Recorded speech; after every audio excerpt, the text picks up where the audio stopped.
4:27-34 4:27-34 मान महल्ला पंजवां। आओ साजन संत मीत प्यारे, मिल गाओ गुण गम पारे। गुरु जी बता रहे हैं वो परमात्मा का नाम जो है, हे मन तन और वाणी के मित्र संत जनों,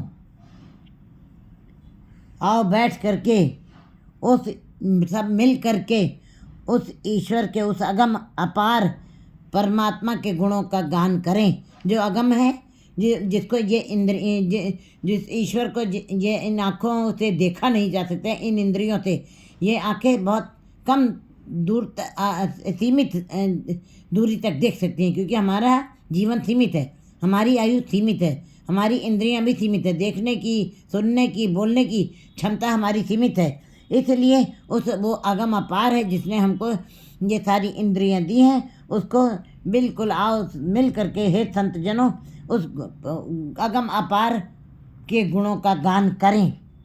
जो अपार है, जिसका कोई पार नहीं पा सकता है, जो अपरंपार है, जिसका कोई चीरा नाप नहीं सकता है। वड्डा वड्डा अखे सब कोई केवट वड्डा डीठा होए, कहते कीमत पाए न कहा जाए, कहने वाले तेरे रस में। बस यहीं पे आकर के बहुत विशेष बात गुरु जी ने वाणी में की है कि पर निराश ना हो, बड़ा बड़ा उसकी तुम प्रशंसा करते जाओ, उसकी तुम सिफत सलाह करते जाओ, एक दिन वो तुमको अपने में ही समा लेगा। जो बड़ा बड़ा कहते हैं वो बड़े बड़े में समा जाते हैं, जबकि हम संसार के लोगों को, धनी लोगों को धनी धनी कहें, कभी हम धनी नहीं हो सकते हैं। किसी को हम गुणवान गुणवान कहते रहें, कभी गुणवान नहीं हो सकते हैं। कभी किसी को हम विद्वान विद्वान कहें, हम विद्वान नहीं बन सकते। लेकिन परमात्मा को जो बड़ा बड़ा कहता है वो आखिर में बड़े में ही समा जाता है, उसका रूप हो जाता है। यही परमात्मा में संसार के जीवों के गुणों का गान करने में अंतर है। परमात्मा का जो गुणों का गान करेगा वो वैसा ही हो जाएगा, उसी का रूप हो जाएगा। गावत सुन सभ्य ही मुक्ते सो त्याइए जिन हम किए जियो। उस जिस परमात्मा ने हमारी रचना की है, हमारा निर्माण किया है और सारे संसार की जिसने रचना की है, कहते हैं उसी के गुणों का गान करना है और सुनना भी है। गाना है, गाना और सुनना, क्योंकि गा के छोड़ दिया तो कोई अर्थ नहीं। गाना है, सुनना है, फिर सुना गया है। सब ही मुक्त है, जो गाने वाले हैं और सुनने वाले हैं। कहते सुनते पुनीत, कहते पवित्र। कहते कहने वाले तो केवल पवित्र थोड़ा सा उनको फल मिलेगा, लेकिन सुनने वाले को बहुत ज़्यादा फल मिलता है। कहते गाने वाले और सुनने वाले दोनों ही मुक्त हो जाएंगे। ईश्वर का नाम ईश्वर के नाम का जो ध्यान करेंगे, वो गाने वाले हो चाहे सुनने वाले हो, दोनों ही मुक्त हो जाएंगे। जिसने हमारी रचना की है, परमात्मा ने बनाया है, उस परमात्मा को याद करना चाहिए, सब मुक्त हो जाएंगे जो उसको याद करेगा। जन्म जन्म के किल बिख जावे, जन्मों जन्मों के, कहते बिल्कुल तुम्हारे सारे दुख तकलीफ दूर हो जाएंगी। जन्म जन्म की इस मन को मल लगी, काला हुआ त्याओ, इस मन को मल लगी है, मोह की, विकारों की, लोभ की, अहंकार की, क्रोध की, मोह की, सब मैल चढ़ गई है। जन्मों जन्मों से जब से ये सृष्टि बनी है, ये जीव विकारों में ही फंसा हुआ है, उसके अंदर से निकला नहीं है। मनुष्य जन्म में आकर ही इसको ये कोशिश कर सकता है, ये उपाय खोज सकता है, ये परमात्मा के नाम को जप करके इससे मुक्त हो सकता है, इस मैल को धो सकता है। क्योंकि ये मैल जो है, ये हाथ पैर तंदे पानी धोते उतर के केवल मिट्टी धूल लगी है अगर जो शरीर के ऊपर, कपड़ों पर, तो हाथ पैर धोए जा सकते हैं पानी से। लेकिन मुँह पर लीती कपड़े जब मैल थे, मुँह पर लीती बिष्ठा भी लगे और मूत्र भी लग गया, तब अब पानी से धोने से साफ नहीं होगा, उसके ऊपर साबुन का रगड़ा लगाना पड़ेगा। इसी प्रकार जीव के ऊपर जन्मों जन्मों की विकारों की मैल चढ़ी हुई है। भटक रहा है जीव, अभी फिर रहा है संसार में के बाजार में ही घूम रहा है वो। क्यों जन्म जन्म के किल बिख जावे, फिर तुम्हारे जन्मों जन्मों के दुख सारे दूर हो जाएंगे। किल बिख माने जो नासूर बन चुके हैं, दुख जो पाप बन चुके हैं। एक अपराध होता है, अपराधी बहुत कम है, लेकिन पापी सारा संसार आपको पापी दिखाई दे, क्योंकि अंदर जो हमारे मन में विचार उठते हैं वो पाप, जो अच्छे विचार नहीं उठते वो पाप बन जाते हैं। तो कहते सारे तुम्हारे किल बिख जो पापों के रूप में बदल चुके हैं, फिर कहते हैं पर यह मत पाप के संग, जो तुम्हारी मति जो है पापों के विकारों में, पापों की मैल से रंग गई है, काली हो गई है, ओ तो पे नामे के रंग। अब नाम जपने से केवल काम नहीं चलेगा, उसके ऊपर तुम्हारे पर नाम का रंग भी चढ़ना चाहिए, तब वो वाली मैल उतरेगी। तो गुरु जी बिल्कुल बता रहे हैं जन्म जन्म के किल बिख जावे, तुम्हारे जन्मों जन्मों के दुख दूर हो जाएंगे। नासूर जो पाप किए हैं तुमने वो सारे खत्म हो जाएंगे। मन चिंदे थे ही फल पावे, और तुम्हारे अंदर जो जैसी भूख तैसी का पूरक, जैसी तुम्हारी अंदर कामनाएं आशाएं पैदा होंगी वैसे ही तुम्हारी आशाओं कामनाओं को पूरा कर देगा। मन चिंदे, जो मन में तुम्हारी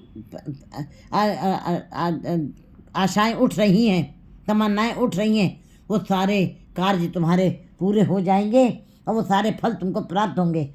सिमर साहेब तो सच स्वामी रिजक सब उसको दिए जियो। उस स्वामी जो सच है, जो आदि सच जुगाद सच है भी सच, नानक होती भी सच, जो सदा ही सच रहेगा उस सच्चे के को ही सिमरना चाहिए, उस सच्चे को ही याद करना चाहिए। तो सच स्वामी वो ही सच्चा स्वामी है, बाकी अन्यत्र कहीं नहीं। रिजक सब उसको दिए, उसने सारे जीवों को बनाया है और सबको रिजक दिया, सभी प्रकार की उनके रहने का स्थान वैसे ही बनाया, उनको खाने के लिए भी वैसे ही दिया। जैसे पशु घास खाते हैं, मांस नहीं खाते थे, उन इतने पशु नहीं हैं जितना घास दिया परमात्मा ने, कृपा की उनके पास। ऐसे ही शेर मांस खाते हैं, घास कभी नहीं खाते थे, तो शेरों के लिए परमात्मा ने मांस भी उनके लिए बना दिया है और वैसा ही प्रबंध कर दिया। इसी प्रकार हर जीव को रहने सहने का जैसे जैसे उसके लिए वातावरण होना चाहिए वैसे वैसे उनके लिए वातावरण के लिए बना दिया उनके लिए। कहते हैं ऐसे परमात्मा को सदा ही याद करना चाहिए, जिसने सारे जीवों को रिजक भी दिया, संभाल भी की है और किसी को भी भूखा नहीं रखा है।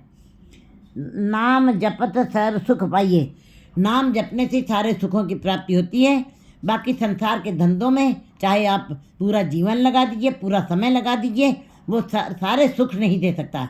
वो संसार के पदार्थों की ये चमक है, ये माया की चमक है, ये बहुत कम दिनों की चमक है, ये नाशवान है, क्योंकि हमारा शरीर भी नाशवान है। ये हमको इतना सुंदर जो देही मिली ये भी नाशवान है, और ये जो जितनी चमक दिखाई दे रही पदार्थों की और माया की, संसार पूरी, क्योंकि परमात्मा की परछाई है माया, ये भी जो दिखाई दे रही है ये भी तुम्हारे साथ नहीं जाएगी। माया ठगनी है, माया छलनी है, माया साथ नहीं जाएगी।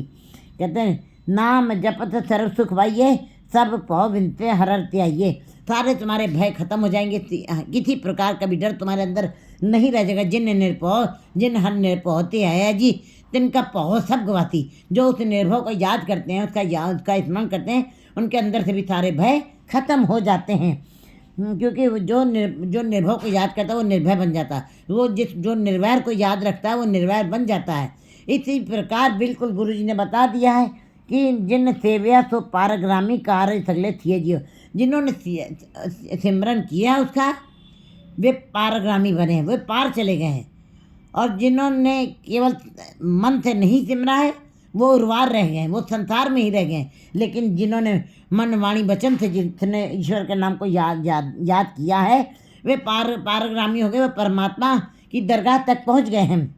कार्य सगले थिए जी, उनके सारे कार्य परमात्मा ने सफलता पूरे कर दिए हैं और सारे पूरे किए हैं। आए पया तेरी शरण, हे परमात्मा, हे ईश्वर, मैं तेरी शरण में आ गया हूँ, गिर गया हूँ तेरी शरण में आकर के, तुम्हारी चरणों में झुक गया हूँ। जीव पावे तो लय मिलाए, जैसे भी तुम्हारा मन करे, जैसे तुमको अच्छा लगता है मुझको अपने में मिला लीजिए। जैसी मर्जी हो आपकी वैसे आप मुझको अपने में मिला लीजिए। कर कृपा प्रभ भक्ति लावो, सच नानक अमृत पिए जियो। बस अपनी कृपा करके मुझको अपनी भक्ति का ध्यान दे दीजिए, मैं तुम्हारी भक्ति करता रहूं और भक्ति लाओ और मेरी लिए तुम्हारी भक्ति में लगी रहे। सच नानक अमृत पिए जियो। और गुरु नानक देव जी कहते मैं तुम्हारे नाम का अमृत का पान करता सदा ही करता रहूं। 4/28/35